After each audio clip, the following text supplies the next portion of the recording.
You've heard this one before. Subtitle: Maggie Nelson believes we react too quickly and think ungenerously. In her new book, she's guilty of both. By Andrea 2021. For most scholars, I speak from recovery, academic writing is a professional genre, not a literary one, more akin to a legal memo than a novel. The famous abstruseness of what we call theory is usually not an effect of intellectual sophistication. More often, it's just someone doing their job. I don't mean that cruelly. I mean it as a rightful acknowledgement that scholars are workers, and like other workers, they have an inalienable right to mediocrity.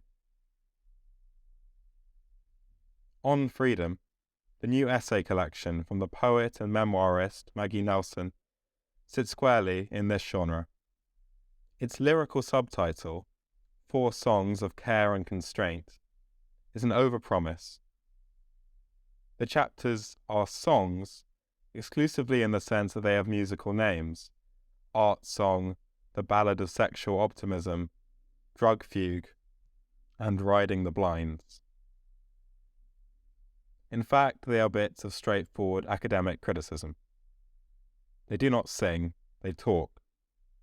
What they say is this: if freedom-minded people are to rid ourselves of, quote, the habits of paranoia, despair, and policing, that Nelson believes to be menacing the left, from the Me Too movement to climate nihilism, we must learn to sit with ambiguity, risk, and indeterminacy. In doing so, Nelson says we'll be engaging in what the French philosopher Michel Foucault called practices of freedom. Careful, patient experiments with what freedom might look like in everyday life, with often conflicting results. This is a fine, if unremarkable, thesis. But Maggie Nelson is a Guggenheim Fellow, a MacArthur Fellow, the best-selling author of 9, now 10, books, the most recent of which earned her wide recognition outside both academia and letters. Maggie Nelson could etch sentences into a grain of rice if she wanted to. So why write an academic book? Why fill chapters with ponderous quotations from writers who are, at the end of the day, talking about something else? Why hide in the endnotes arguments that could have appeared out in the open? I'm in full agreement with Nelson's observation that, quote, people read much more challenging things than they are given credit for, as she once said regarding the success of her 2015 memoir, The Argonauts. But I'm not talking about the spectre of difficulty. I'm talking about clarity, novelty, and, forgive me, beauty. Whatever else it was, The Argonauts was beautiful. It told the story of Nelson's love affair with the artist Harry Dodge, with whom she had a son named Iggy. There she threaded French philosophy and psychoanalysis through raw, sensual descriptions of being pregnant while Dodge was beginning testosterone therapy. Quote, each time I count the 4 rungs down the blue ladder tattooed on your lower back, spread out the skin, push in the nearly 2-inch long needle, and plunge the golden, oily tea into deep muscle mass. I feel certain I am delivering a gift. Close quote. Nelson called the book auto theory, a term she attributed to Paul Preciado's unfortunate book, Testo Junkie. A more modest term might have been high memoir. Either way, it's true. The Argonauts was full of theory, including that of Nelson's mentor, Eve Kosofsky-Sedgwick, by then 7 years dead of cancer. The field of affect theory is haunted by untimely deaths. Sedgwick at 58, 4 years later her student Jose Esteban Munoz at 46, and earlier this year Lauren Berlant at 63. These were thinkers who taught us that thinking has feelings, and this, at its best moments, is what the Argonauts delivered to its surprisingly wide audience, the emotional world of theory. Admittedly, as often happens in the auto genres, Nelson relied on her own vulnerability to insulate herself from close scrutiny. It was easy to miss, for instance, that Nelson named her son Igasho, a supposedly Native American name, on the flimsy justification that Dodge once told her he was part Cherokee. And the Argonauts clearly profited immensely from being someone else's transition memoir. Still, it is one thing to dryly rehearse psychoanalyst D.W. Winnicott's theory of the good enough mother, which tried to imagine the mother as an ordinary person, not an ideal. It is quite another to show readers what it feels like to read about de-idealizing motherhood while raising a 2-year-old. If it sounds like I'm saying Nelson writes best when she's writing about her personal life instead of writing essays, I suppose I am. No, the same isn't true for many women writers, even most of them, but I do think it's true for her. Fans of the Argonauts will find reproduced in On Freedom only that book's inner graduate student, eager to show she has done the reading.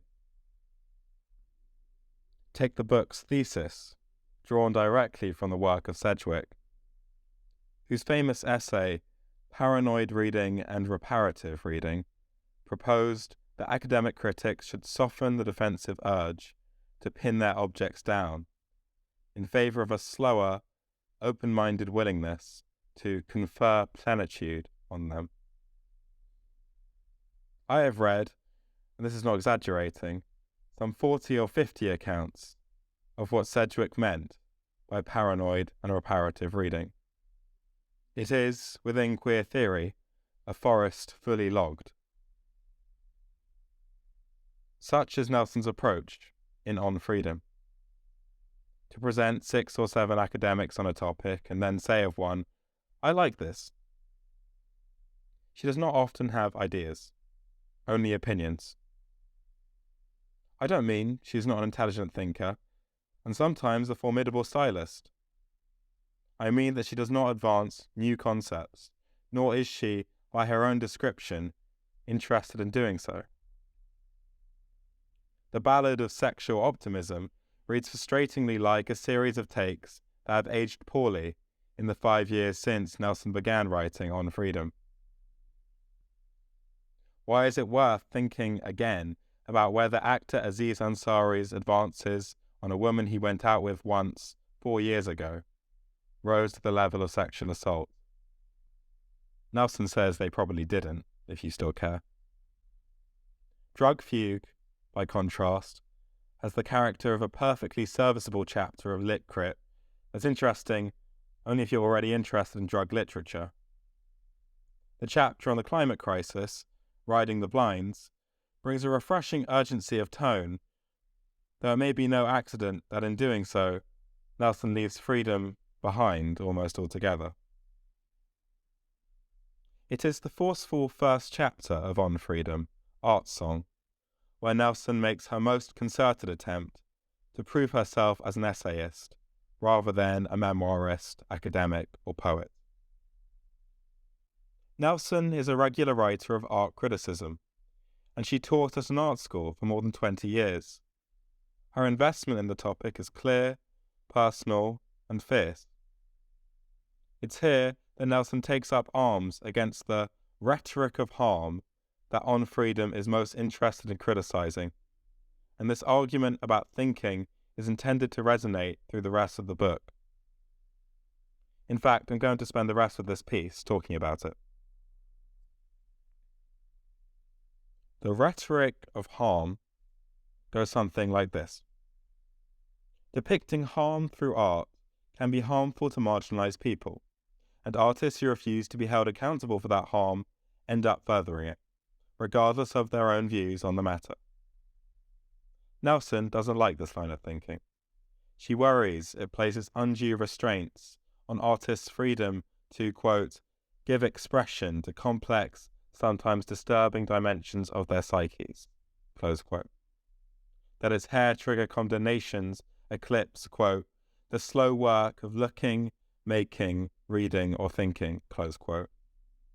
And that it reflects a, quote, homogenizing logic of paranoia, close quote, that divides art into good and bad, right and wrong. If Nelson's argument sounds like one you've heard before, or perhaps have made yourself, that's because it is. I will grant that Nelson prosecutes this argument with a level of care unbecoming of the genre, which can ironically be found all over the very internet, whose deleterious effects the author likes to decry. But why should we listen to yet another emissary of Generation X complain about, quote, a world drunk on scapegoating, virtue signalling, and public humiliation? It simply doesn't matter anymore whether complaints like this are legitimate. Maybe they are, but they are also boring. It doesn't help that Nelson's two main examples to which he frequently returns in Art Song are both from 2017. Sam Durant's scaffold at the Walker Art Center in Minneapolis, a large-scale replica of gallows used to hang 38 Dakota men that was eventually removed following protests and negotiations between the museum and Dakota elders. And Dana Schutz's Open Casket, a sort of abstract oil painting of Emmett Till, exhibited at the Whitney Biennial in New York, that became the object of national controversy when the artist Hannah Black demanded in an open letter posted on Facebook that the painting be removed and destroyed. Scandals in the art world brown like bitten apples. To discuss them now, as relevant as they may be to the point at hand, feels like an unsolicited rehashing. If there's one thing everyone should be able to agree about that letter now, it's that people sure did talk about it then. But fine, let's talk about it. Nelson criticizes protesters for applying the language of physical harm, for instance, a slap in the face, as one person described Durant's installation. It's one thing, Nelson says, to argue that neo-Nazis chanting slogans through the streets are engaged in violence. But to say that an oil painting by Schutz, a white woman, perpetrated violence against black communities, as some protesters put it, or that Durant's installation reinstated the violent power of sovereignty, as the scholar Arne de Boven wrote. Nelson sees an insidious logic at work here, as if art could have power analogous to a militarized state. I agree. Violence is a difficult word these days. It means too much, and rarely enough. But watch what Nelson says next. When protesters and academics equate a work of art with violence, she writes, their arguments mirror, quote, a classic prerequisite not only for censorship, but also for the persecution of artists. Nelson's example is the artist and porn star Annie Sprinkle, who was once jailed on charges of sodomy after making a zine depicting her penetration by an amputee's stump. This is a surprising comparison. When a scholar like de Boven argues, in an academic monograph with a likely print run of a few thousand, that Durant's gallows reinstated state violence against the Dakota Nation, should readers consider this speech act on par with a sex worker's literal detention by the police, simply because it plays into the same arguments historically used to persecute artists? Equating art with violence is bad, but equating rhetoric with violence isn't. Who is calling who the state now? Undeterred, Nelson argues that, unlike an act of violence, Even the most offensive art has a, quote, diffuse audience with no reducible target, carries, quote, no expressly malign or even discernible intent, and poses, quote, no imminent danger to its audience.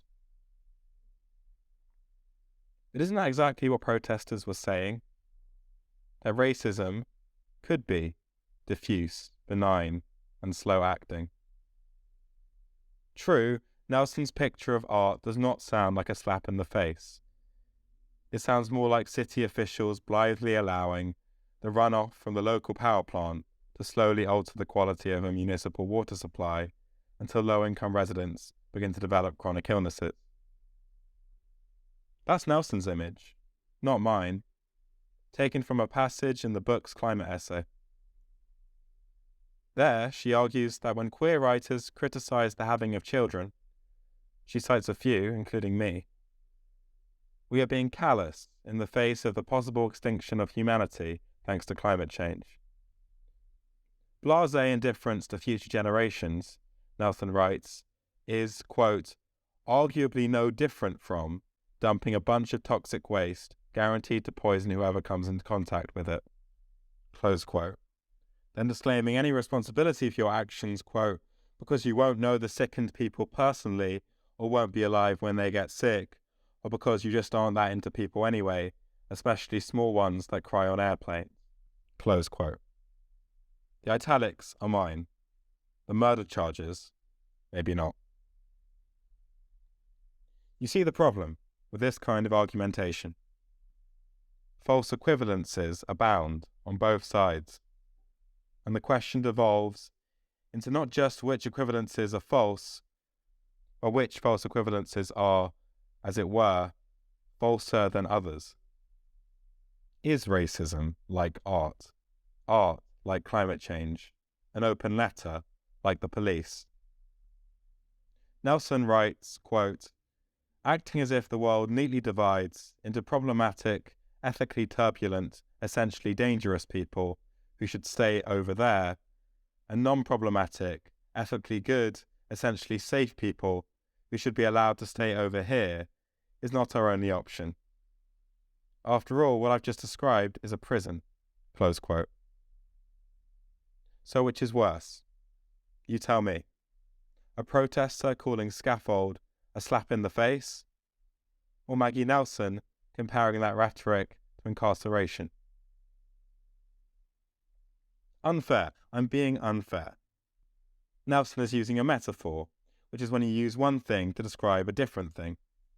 Surely it cannot, in every case, belittle the horrors of mass incarceration or the cause of abolition to refer to something that isn't a prison as a prison. That would make a prison of language, which has freely tended toward abstraction since we crawled out of the cave. The first words were all false equivalences. The word fire is not a fire. Okay then, Nelson is not saying the rhetoric of harm is a physical prison. She is being expressive, like an artist. Expression needs context, she writes. We must be able to distinguish, quote, being called a cunt in a sex game with your lover from being called a cunt by your boss during a meeting, from seeing the word cunt spray painted on a wall as you're walking by, from calling your own cunt a cunt, from reading a paragraph like this one, close quote. This is an excellent observation and a perfect example. In writing it, Nelson is both illustrating and exercising the freedom of expression, by which I mean not just her legal right to say what she wants the way she wants to, but also the freedom inherent in the nature of language for words not to mean what they say. The freedom not to mean things. This is what Nelson will freely extend to works of art, while in the same breath denying it to those who would advocate that these same works of art be removed or destroyed. If the protesters had wanted to be open to interpretation, they should have tried being paintings. Hang on. Nelson replies, quote, It is disingenuous to argue, as has often been argued to me, that when we call for art to be censored, we aren't really calling for any of that, based on the premise that, since we lack the power to carry out such demands, they are best understood as inert performance, designed to garner attention that a critique without such demands wouldn't receive. Close quote. In other words, it is disingenuous to say protesters were being disingenuous, betting that institutions will refuse to cave in to our demands is a poor excuse for organising. That's a reasonable retort. Let's say the protesters really did want the art removed. Nelson calls this censorious, noting that the ACLU considers censorship to occur whenever some people succeed in imposing their personal political or moral values on others. Yet surely the left should try to impose its political values on others. If I'm not mistaken, we call this winning. The real question is how to do it without resorting to the gulags. But Nelson feels especially protective toward art. She recalls her 20-odd years of teaching at the California Institute for the Arts, which boasts a very broad freedom of expression policy. Cal Arts does not censor any work on the basis of content. Period. According to Nelson, this policy largely worked. Quote, sometimes provocative student work glistened with punk or even revolutionary spirit. At others, its transgressions sank into the mean-spirited or cliched. The pedagogical task at hand was not to discipline people for their failures, but to help them make more interesting art. Close quote. This was not always easy, but it was worth it for Nelson to learn to forego the knee-jerk reactions of suppression, shaming, or rejection in favour of the more patient labour of, quote, radical compassion. Radical compassion sounds good, and it certainly makes sense for an art school whose mission is to safeguard not just art, but also, and arguably more fundamentally, an educational environment. Professional training presumes both the existence of a profession and a difference between itself and that profession. Art students are not taught to be art students, but to be artists. One supposes the Whitney Biennial, which caught the attention of not just New Yorkers but the entire international art world, might be held to different, possibly higher standards than a student showcase. One at least hopes that a culinary student has more freedom than the chef who made what's in one's mouth. Let's say something obvious. People have the right to make art. People have the right to write books. They also have the right to go to school for those things. In fact, the state should pay for it. What people do not have a right to is having their art exhibited in museums or their books published by publishers. The latter is a privilege, by which I mean largely reflects its bearer's material resources, connections, and luck, and only to a much lesser extent their talent. It can be argued, and has, that this privilege should be redistributed to members of historically marginalized groups. Good, but that would not be freedom, just back pay. Institutions like these, the museums with arms dealers on their boards, the publishing houses owned by multinational conglomerates. Freedom is not to be found within the matrices of their financial decisions. And you know what? I agree with Nelson. I agree that art is, quote, a place to engage in open-ended experiments with extremity, wildness, satire, defiance, taboo, beauty, and absurdity, to make space for anarchic gestures and urges that might otherwise rip apart, for better or worse, social norms or fabric, close quote. I'm just far less convinced that this only describes art. Take Nelson's comments about social media, where she writes, one finds, quote, a chorus of disembodied strangers standing at the ready to trash talk not only your work, but also your appearance, your attachments, your demographic markers, your family, and more, close quote. One of her examples of this disinhibition is, bizarrely, the joy many of us felt at the viral video of white supremacist Richard Spencer getting sucker punched. But it is easy to blame new attentional technologies, fostering rage and paranoia, without noticing that these technologies represent a historically new level of abstraction in language. Twitter, too, is full of experiments with wildness and satire. Think of trolling, an absurdist practice, as expressive as any oil painting. Do people mean what they post? Well, do people mean what they paint? Or consider Hannah Black's open letter to the Whitney. I'm sorry to be talking about this letter again. Hannah, I'm sorry I'm talking about this letter. But here goes. Did Hannah Black mean it when she wrote of open casket, the painting must go? Let's assume yes. What does it mean to say she meant it? In the first place, the letter was not a real letter. It was not, as far as I know, written onto a piece of paper, sealed in an envelope, and delivered to the Whitney's doorstep. In the second place, it was an open letter, meaning its putative addressees, the Whitney curators and staff, were not its true audience. It was, like all open letters, a bit of theatre. The letter presumed, in other words, it would be multiply interpreted. In fact, according to one interpretation, this one, it planned to be. I'm not saying the open letter was a work of art. I'm only saying it is difficult to prove it wasn't. And more importantly, that Nelson should have to prove it if she's going to deny it the slow, interpretive attention she asks readers to give to artistic work. It should never be assumed that the thing one defends has a monopoly on the qualities that first inspired one's allegiance to it. For a critic, it is easy to attack, harder to understand, hardest to understand one's attackers.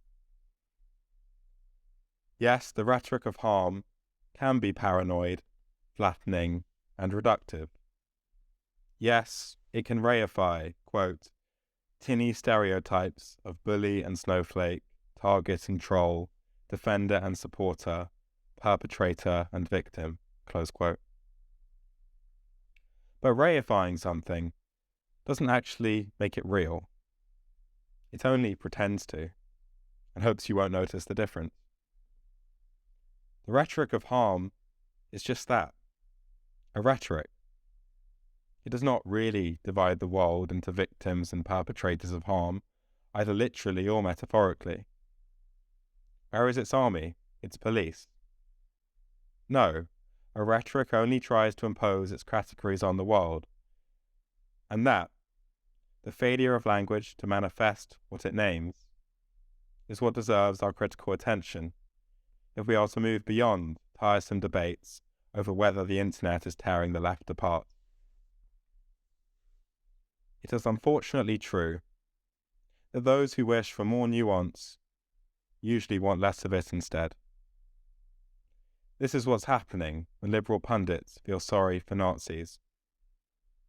More disappointing is when a writer of stature and skill, who genuinely wants us to think more carefully, as I believe Nelson does, manages not to extend that care beyond the limits of what she finds interesting, right, or true. The higher critical act, if we want to go in for that sort of thing, is not to position the subtlety of one's own views against the crudeness of those who do not share them, but to draw out like water from a rock the nuances that exist within the ideas one finds the most noxious, the most strident, the most difficult to dignify.